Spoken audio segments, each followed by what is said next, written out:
할렐루야. 오늘도 새벽에 만난 하나님 오신 여러분들을 우리 예수님의 이름으로 축복하고 환영합니다. 함께 기도하겠습니다. 하나님 감사합니다. 오늘 이 아침에도 하나님 말씀으로 만납니다. 우리 하나님이 필요합니다. 우리의 힘으로 살 수 없고 우리 능력으로 버틸 수 없습니다. 하나님의 힘과 능력으로 오늘 충만하게 살아가는 날 되게 하여 주옵소서. 예수님의 이름으로 기도합니다. 아멘. 우리에게 주시는 말씀은 열왕기 하입니다. 4장 18절에서 24절까지의 말씀 같이 나누겠습니다. 4장 18절에서 24절입니다. 그 아이가 자라매 하루는 추수꾼들에게 나가서 그의 아버지에게 이르렀더니 그의 아버지에게 이르되 내 머리야 내 머리야 하는지라. 그의 아버지가 사환에게 말하여 그의 어머니에게로 데려가라 하며 곧 어머니에게로 데려갔더니 낮까지 어머니의 무릎에 앉아 있다가 죽은지라. 그의 어머니가 올라가서 아들을 하나님의 사람의 침상 위에 두고 문을 닫고 나와 그 남편을 불러 이르되 청하건대 사환 한 명과 나귀 한 마리를 내게로 보내소서. 내가 하나님의 사람에게 달려갔다가 돌아오리이다 하니 그 남편이 이르되 초하루도 아니요 안식일도 아니거늘 그대가 오늘 어찌하여 그에게 나아가고자 하느냐 하는지라. 여인이 이르되 평안을 비나이다 하니라. 이에 나귀의 안장을 지우고 자기 사환에게 이르되 몰고 가라. 내가 말하지 아니하거든 나를 위하여 달려가기를 멈추지 말라 하고. 우리 인생에 굴곡이 늘 있습니다. 일이 좀 순탄하게 잘 풀리면 이대로만 가면 정말 잘 되겠다 싶을 때 있습니다.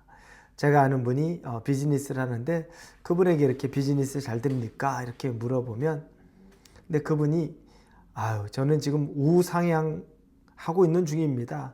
이제 제 남은 인생에 우상향밖에 없습니다. 이 얘기를 합니다. 지금 비즈니스가 호황이라 그렇습니다. 그러다 보니까 내 비즈니스는 꺾일 수 없다. 앞으로 절대 꺾이지 않겠다 생각하고 또 믿는 거죠. 정말 그렇게 되기를 원합니다. 그런데 또 우리 인생이란 꼭 그런 것만은 아닙니다. 정상에 올라간 것 같은데 그 정상에 있던 연예인들 같은 사람들이 한순간에 밑바닥으로 꼬꾸라치기도 합니다.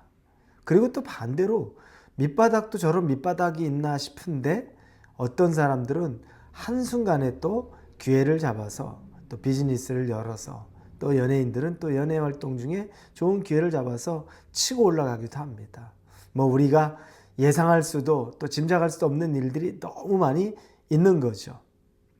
지금 수넴 여인 우리 어제 봤죠. 엘리사가 그 여인이 자신에게 정말 조건 없이 대접하는 모습을 보고 자신이 이야기한 것이 그에게 아들이 필요하다는 것을 알고 내년 이맘때쯤 아들을 얻을 것이라 얘기했고 정말 아들을 얻었습니다.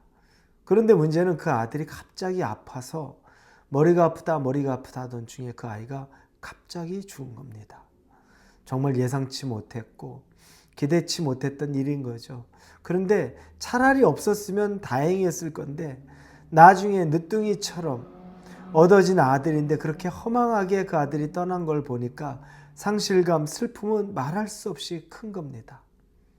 그래서 아들이 자기 무릎에서 죽었는데 그 아들을 엘리사가 있던 방 안에 고이 눕혀놓고 남편에게 신하 종 한 명과 그리고 나귀 하나를 얻어서 얼른 엘리사에게 가기로 작정을 하는 겁니다.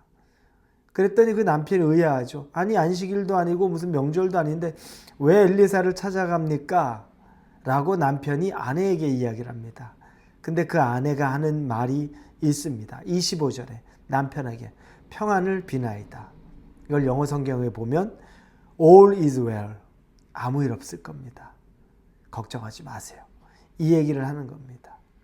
이렇게 말해놓고 가는데 그런데 그 여인의 마음도 편치 않죠. 왜 아무 일 없겠습니까? 나중에 엘리사 앞에서 엉엉 통곡을 하는 장면이 나옵니다. 그러나 자기 남편에게는 아직 잘 모르고 있는 남편에게는 All is well. 평안을 비나이다. 아무 일 없을 거예요. 라고 이야기하고 갑니다. 이 여인은 왜 그랬을까요? 왜 그렇게 했을까? 이유는 하나예요. 그 아이가 자기의 능력으로 생길 수 없는 아이가 엘리사가 하나님의 능력으로 아이를 갖게 했다면 그러면 다시 하나님의 능력이면 그 아이는 살아날 수 있을 거라고 믿었던 겁니다. 그걸 믿어서 뒤도 안 돌아보고 곧장 생각나는 건 엘리사에게 가야만 한다는 겁니다. 그렇게 해서 그 여인은 그 짐승을 타고 최대한 빠른 속도로 엘리사에게 나아갑니다. 근데 만약에 한번 상상해 보십시오. 이 수넴 여인이 그 선택을 하지 않습니다. 근데 이 선택은 무모하죠. 이미 아들은 죽었잖아요. 죽은 아들을 놔두고서 거기를 간다는 건 무모한 선택입니다. 그런데 이 무모한 선택을 하지 않았다면 어땠을까요? 우리가 또 내일 보겠지만 그 아이는 다시 살아납니다. 그런데 그 선택을 하지 않았다면 어땠을까요? 생각만 해도 끔찍하죠.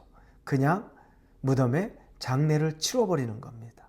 죽었구나, 끝났구나 라고 생각해서 장례 치르고 가슴에 그 아이 묻고 평생 슬픔 속에 살아가는 겁니다. 그런데 이 수넴 여인은 그렇게 하지 않습니다. 무모한데 정말 자기가 해볼 수 있는 최대한의 그 일을 하는 겁니다. 다른 사람들은 아무도 이해할 수 없는 그 선택과 결단으로 엘리사에게 나아가는 겁니다. 여러분, 이건 우리에게 시사하는 바가 있습니다. 저와 여러분에게도 말하고 있는 바가 있습니다. 우리 앞에도 이미 죽은 것 같이 다 장례 치러야 될 것처럼 끝난 것 같은 일이라고 보여줄 것이 있습니다. 건강이 그럴 수도 있고, 여러분의 사업이 그럴 수도 있고, 여러분의 진로가 그럴 수도 있고, 여러분의 부부관계가 그럴 수도 있고, 여러분의 자녀의 문제가 그럴 수도 있습니다. 다 끝났다. 그렇다고 여러분이 무조건 장례를 치러야 되겠다. 이제 끝났으니까 장례 치러야지. 이건 아닐 수도 있다는 겁니다. 그때 여러분이 생각해 봐야 될 것, 믿음, 하나님에게 내가 나아가 본다는 것, 그리고 내 스스로의 한계를 믿음으로 극복해 본다는 것. 이렇게 해서 여러분이 한번 나아가 보신다면, 엘리사가 그 아이를 살려내는 일을 경험해 본다면 여러분은 어떻겠습니까? 장례 치렀으면 정말 큰일 나는 거 아닙니까? 여러분의 인생에 앞에 놓여 있는 문제에 여러분 지금 장례 치를 일로 슬퍼하기보다 오히려 빨리 하나님께로 달려가서 죽게 엎드려지는 게 더 낫지 않겠습니까? 이런 선택 한번 해보지 않겠습니까? 장례는 정말 치러야 될 그때에 치르면 될 수 있습니다. 엘리사에게 가야 될 때, 즉 하나님 앞에 가야 될 그때에 여러분도 지금 하나님을 선택하는, 그래서 여러분이 생각하는 인간적인 장례를 치르는 것이 아니라 하나님을 믿음으로 선택하는 그 선택이 있을 수 있기를 예수님의 이름으로 도전하고 축복합니다. 기도합니다. 하나님, 장례를 치르는 건 쉽습니다. 그냥 이제 치르면 됩니다. 그리고 슬퍼하면 됩니다. 그리고 가슴속에 아들을 묻어놓고 살아가면 되겠죠. 그러나 하나님, 우리가 한 번쯤은 믿음으로 장례를 치르는 것이 아니라 믿음으로 하나님에게 정말 무모한 것 같은 도전을 해보는 것, 이게 우리 신앙에 필요한 것은 아닐까요? 오늘이 그걸 선택해야 되는 날은 아닐까 생각합니다. 우리에게 이 신앙을 허락하여 주시옵소서. 믿음을 허락하여 주시옵소서. 예수님의 이름으로 기도합니다. 아멘.